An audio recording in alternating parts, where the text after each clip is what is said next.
तो गाइस आज की मंडे नाइट रॉ की स्टार्टिंग हमें देखने को मिलती है एक टैग टीम मैच से, जो कि था AJ Styles and Dolph Ziggler versus the judgment day.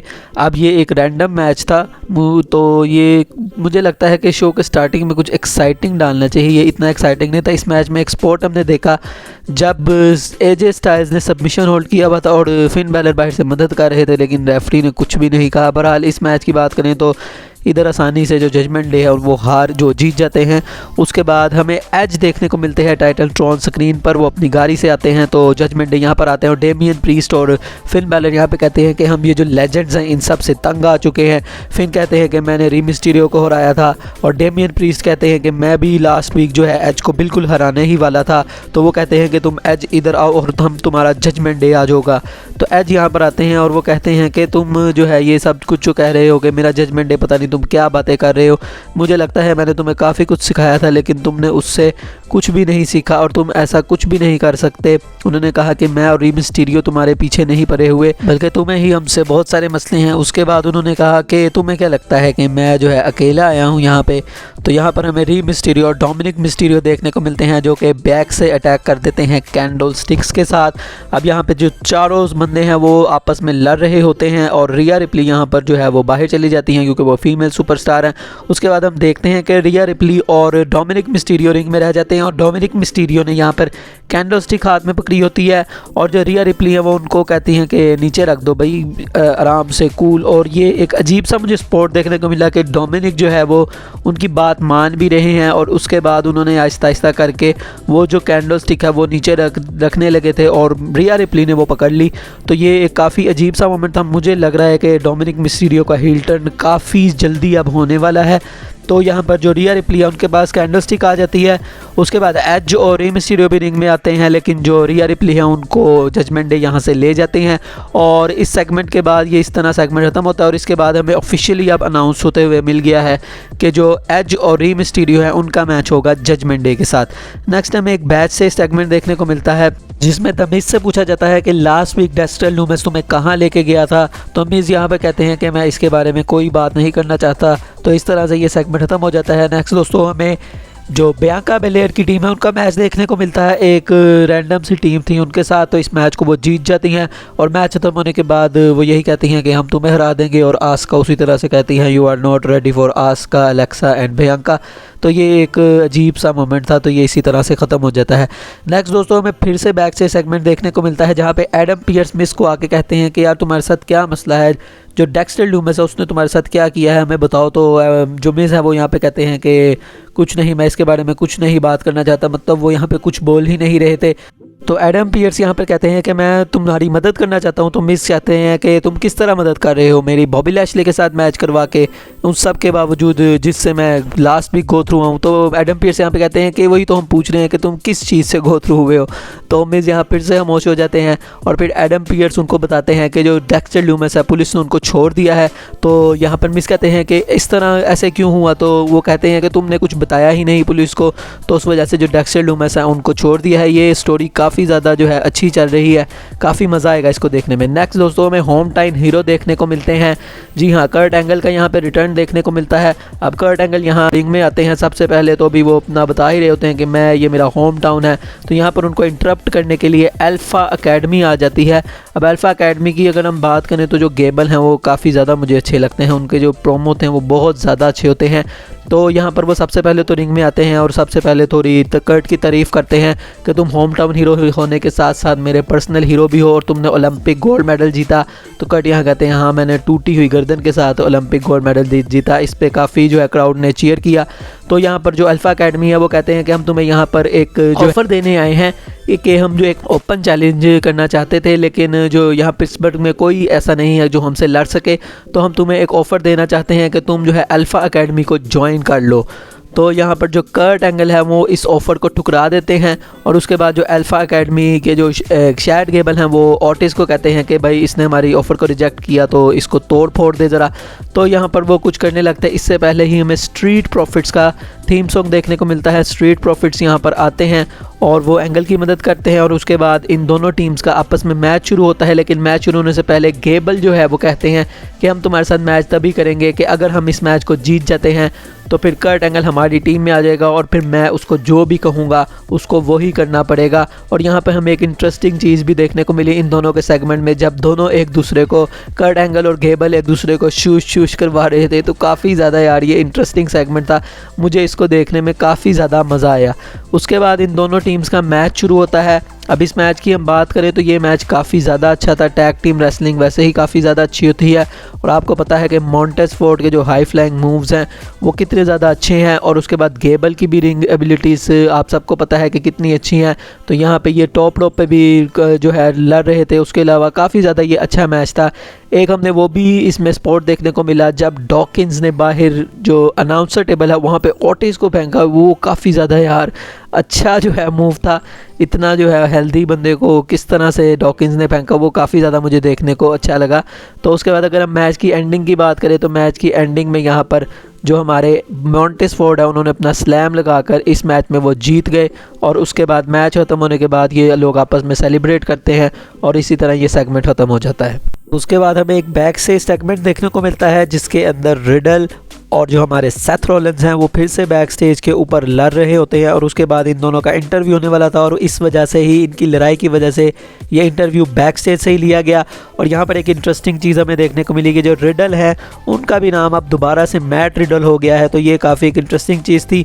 तो इस इंटरव्यू की स्टार्टिंग होती है, सबसे पहले कोरी ग्रेव पूछते हैं कि आप दोनों के दरमियान क्या हुआ बैक स्टेज पर। तो जो सेथ रॉलिंस हैं वो अपना बता रहे होते हैं और रिडल अपना कहते हैं कि मैं तो फ़ोन पर बात कर रहा था रैंडी से और उससे पूछ रहा था। और सेथ भी हम कहते हैं कि पता नहीं इस रिडल को मेरे से क्या मसला है। उसके बाद जो कोरी ग्रेव्स है वो कहते हैं कि चलो आगे बढ़ते हैं। वो कहते हैं कि रिडल हमें लग रहा है कि जो सेथ रॉलिंस हैं वो तुम्हारे पीछे पड़ा हुआ है। तो सेथ यहाँ पे कहते हैं कि मैं इसके पीछे नहीं पड़ा हुआ, इसको पता नहीं क्या मसला है, हमारा मनी इन द बैंक से ही पंगा चल रहा है। मैं तो है माउंटेन के टॉप पर हूँ और ये अभी बिल्कुल शुरू पे है, तो ये मेरे लेवल पर नहीं है। तो जो मैट रिडल है वो यहाँ पर कहते हैं कि हाँ मैं तुम्हारे लेवल पर नहीं हूँ, मैं तुम्हें जो है हरा दूंगा और मैं तुम्हें उसी तरह से ह्यूमिलिएट करूँगा जिस तरह तुम्हें रोमन ने ह्यूमिलिएट किया, जिस तरह तुम्हें कॉडी ने ह्यूमिलिएट किया।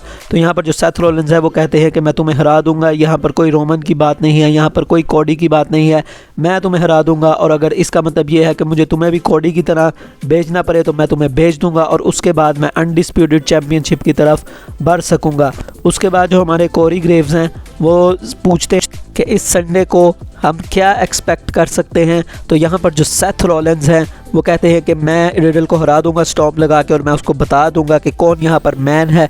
तो इस पर रिडल काफ़ी इंटरेस्टिंग कमेंट कहते हैं। वो कहते हैं कि मैन की तुम बात कर रहे हो तो मैं तुम्हें बता दूं कि तुम्हारी जो मैरिज है उसमें भी जो द मैन है वो तुम नहीं हो बल्कि वो बैकी लिंच है। तो कोरी यहाँ पर कहते हैं कि टाइम हमारा ख़त्म हो गया है, तो ब्रेक हो जाती है। लेकिन उसके बाद हमें देखने को मिलता है कि ये ब्रेक में भी लड़ रहे होते हैं और यहाँ पर जो सेथ रॉलिंस हैं वो कहते हैं कि मैं तुम्हें बताता हूँ, इसका जवाब देता हूँ जो तुमने मुझे कहा। तो तुम्हारी तो शक्ल भी कोई देखना नहीं चाहता, तुम्हारी वाइफ ने तुमसे डिवोर्स ले ली और वो तुम्हारे बच्चे लेकर चली गई और वो तुम्हारी शक्ल नहीं देखना चाहते। तो इस पर जो रिडल हैं वो काफ़ी ज़्यादा गुस्से में आ जाते हैं और वो यहाँ पर एज को, जो सेथ रॉलिंस को अब्यूज़ करना शुरू कर देते हैं कि मैं तुम्हें हराऊँगा नहीं, मैं तुम्हें ये कर दूँगा वो कर दूँगा। तो ये काफ़ी हीटेड सेगमेंट था और WWE ने काफ़ी कोशिश की कि इस राइवलरी को पर्सनल बनाया जाए और ये पर्सनल हो गई है। अब इसको क्लैश एट द कासल में देखना काफ़ी ज़्यादा इंटरेस्टिंग होगा। नेक्स्ट गाइस हमें बॉबी लैशली और द मिज़ का मैच देखने को मिलता है। इस मैच के अंदर जो टोमासो चैंपा है उन्होंने काफ़ी ज़्यादा चूल करने की कोशिश की।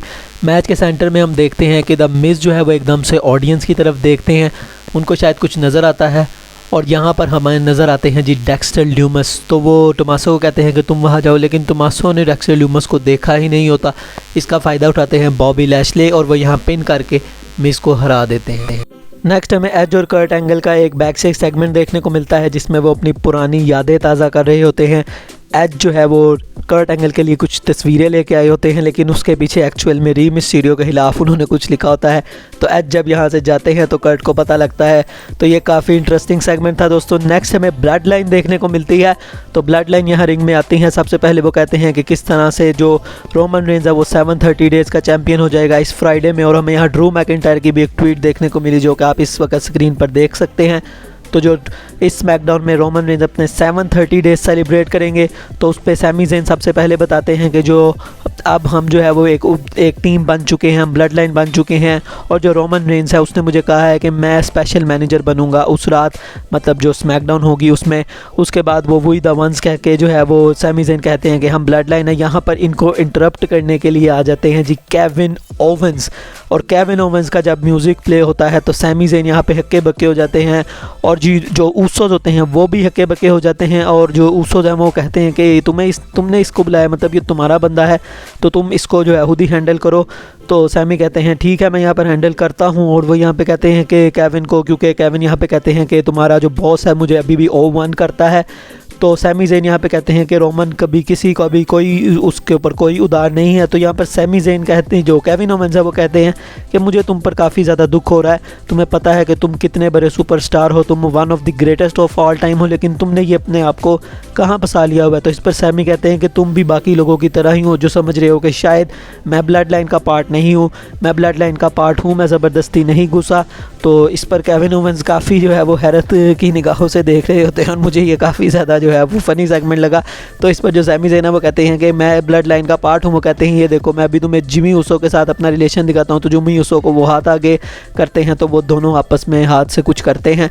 तो उसके बाद केविन ओवेंस कहते हैं हाँ ठीक है अच्छा आगे और दिखाओ। तो उसके बाद वो कहते हैं कि देखना भी जे उसो के साथ भी। तो जे उसो को करते हैं तो वो कोई रिस्पॉन्स नहीं देते। तो सैमी कहते हैं कि अभी हम कोशिश कर रहे हैं इसके बारे में। तो केविन यहाँ पर जो है वो काफ़ी हैरत हो जाती है उनको। तो जो जे उसो है वो कहते हैं कि तुम इसको भगा दो यहाँ से, इससे पहले कि हम इसे तोड़ दें। तो केविन यहाँ पर सोचते हैं कि कोई उनकी मदद के लिए आएगा, लेकिन उनको पता है कोई नहीं आएगा। तो वो अकेले ही रिंग में आते हैं। वो कहते हैं कि जे उसो अगर तुम और पॉल हेमन ना होते तो 18 महीनों पहले ही मैं जो तुम्हारे ट्राइबल चीफ की ये रेन है इसको ख़त्म कर चुका होता। इसके ऊपर सैमी कहते हैं कि तुम मजबूर मत करो हमें कि हम कुछ ऐसा एक्शन लें। उसके बाद केविन जो है वो जे उसो को कहते हैं कि क्यों ना हम इधर एक मैच जो है करें अपना। तो उसके बाद ये मैच स्टार्ट हो जाता है। अच्छा मैच था काफ़ी, क्योंकि जो केविन ओवेंस है उनको काफ़ी ज़्यादा इस टाइम पुश मिल रहा है। तो इस मैच में काफ़ी ज़्यादा अच्छे स्पोर्ट्स थे। सबसे पहले तो हमने देखा कि जो हाई फ्लाइंग मूव्स है वो काफ़ी ज़्यादा अच्छे थे। जो ऊसोज हैं उन्होंने सबसे पहले स्प्लैश लगाया, उसके ऊपर जो केविन ओवेंस है उन्होंने किक आउट कर दिया। उसके बाद मैच के हम एंड पे देखते हैं कि आउटसाइड द रिंग जो केविन ओवेंस है वो सैमी ज़ेन को धक्का देते हैं, लेकिन सैमी ज़ेन जो है उनको आगे से कुछ नहीं कहते और केविन कहते हैं कि मारो, तुम क्यों नहीं मार रहे। उसके बाद जो दी ऊसोज हैं वो सैमी ज़ेन को कहते हैं कि तुम चेयर लेके आओ, और जो जिमी ऊसो है वो रेफरी को डिस्ट्रैक्ट करते हैं और जे ऊसो केविन ओवेंस को लेके आते हैं। लेकिन जो सैमी ज़ेन है वो कोशिश करने वाले होते हैं और उसके बाद वो दोबारा पीछे आ जाते हैं। और उसके बाद कहते हैं भाई रेफरी ने देख लिया था, लेकिन जो ऊसोज है उनको यहाँ शक हो जाता है कि दाल में कुछ काला है। तो उसका फ़ायदा उठा के केविन ओवेंस यहाँ पर जीत जाते हैं। और मुझे लग रहा है कि इनकी टीम जो है वो जल्द ही बनने वाली है। अब मुझे ये नहीं पता कि कब जो है वो ब्लड लाइन उनको धोखा देगी या सैमी ज़ेन कब उनके ऊपर टर्न कर जाएंगे, लेकिन ये बहुत जल्द होने वाला है और इसको देखने में काफ़ी ज़्यादा मज़ा आएगा। नेक्स्ट हमें मिज़ का बैक से सेगमेंट देखने को मिलता है जिसमें वो गाड़ी में बैठकर जा रहे होते हैं। तो उनसे पूछा जाता है कि तुमने रिंग में मतलब कि क्या देखा था, तुम्हें क्या नज़र आया था।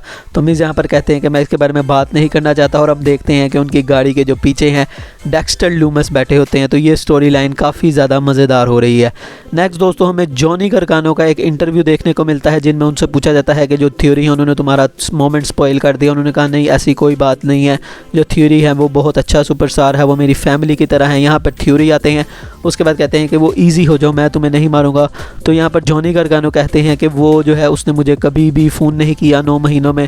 तो यहाँ पर थ्योरी आते हैं कि तुमने भी मुझे फ़ोन नहीं किया, मैं जब यूनाइटेड स्टेट्स चैम्पियन बना, मैं मनी इन द बैंक जीता, तुमने मुझे कभी भी कोई फ़ोन नहीं किया, तुम अपने जो बच्चे हैं उसके डायपर वगैरह चेंज कर रहे थे। और यहाँ पर वो जॉनी गारगानो को कहते हैं कि अब तुम जो उन्होंने कहा कि तुम बड़े बंदे हो इसलिए मैंने नहीं किया। तो जॉनी गारगानो को यहाँ पर थ्योरी जो है वो कहते हैं कि अब तुम एक बड़ी जगह पे आ गए हो, welcome to Monday night Raw. उसके बाद दोस्तों मेन इवेंट की बात करें तो वुमेन्स टैग टीम चैंपियनशिप का मैच था। अब इस मैच को मेन इवेंट में रखने की मुझे नहीं लगता कोई ज़रूरत थी। इसके अलावा और भी काफ़ी ज़्यादा चीज़ें थी जो कि मेन इवेंट में आ सकती थी, लेकिन बहरहाल Raquel Rodriguez and Aliyah versus Dakota Kai and Io Sky ये मैच हमें मेन इवेंट में देखने को मिलना था। अब इस मैच की जो बुकिंग है उससे मुझे काफ़ी ज़्यादा हैरत हुई। मुझे लगा था कि डकोटा काई और ईओ स्काई इस मैच में जीत जाएंगी, लेकिन हमने मैच में देखा कि जो बेली हैं वो यहाँ पर इंटरप्शन करने की कोशिश करती हैं हैं और उनको यहाँ पर इंटरप्शन जब वो कर रही होती हैं तो यहाँ पे हमें बियांका बेलेयर, अलेक्सा ब्लिस और आस्का देखने को मिलती हैं जो कि बेली को वहाँ से भगा देती हैं और उसका फ़ायदा उठाकर अलिया ने यहाँ पर पिन कर दिया है डकोटा काई को और वो यहाँ पर दोनों बन चुकी हैं new women's tag team champion. तो ये दोस्तों काफ़ी ज़्यादा एक अजीब सी बुकिंग थी कहूँ या काफ़ी ज़्यादा इंटरेस्टिंग बुकिंग थी, कुछ भी आप कह सकते हैं, बल्कि आप मुझे बताएं कि आपको ये बुकिंग किस तरह की लगी। तो ये था दोस्तों आज का मंडे नाइट रॉ का शो। अच्छा था शो, काफ़ी बीच में अच्छी चीज़ें भी थी, बहरहाल कुछ बुरी चीज़ें भी थी, लेकिन ओवरऑल एक काफ़ी अच्छा जो है शो था आज का। तो आपको ये शो कैसा लगा आपने मुझे कमेंट सेक्शन में ज़रूर बताना है। वीडियो अच्छी लगी हो तो लाइक कर दीजिएगा, चैनल को कर दीजिएगा सब्सक्राइब। मिलेंगे नेक्स्ट वीडियो में, तब तक के लिए अल्लाह हाफिज़।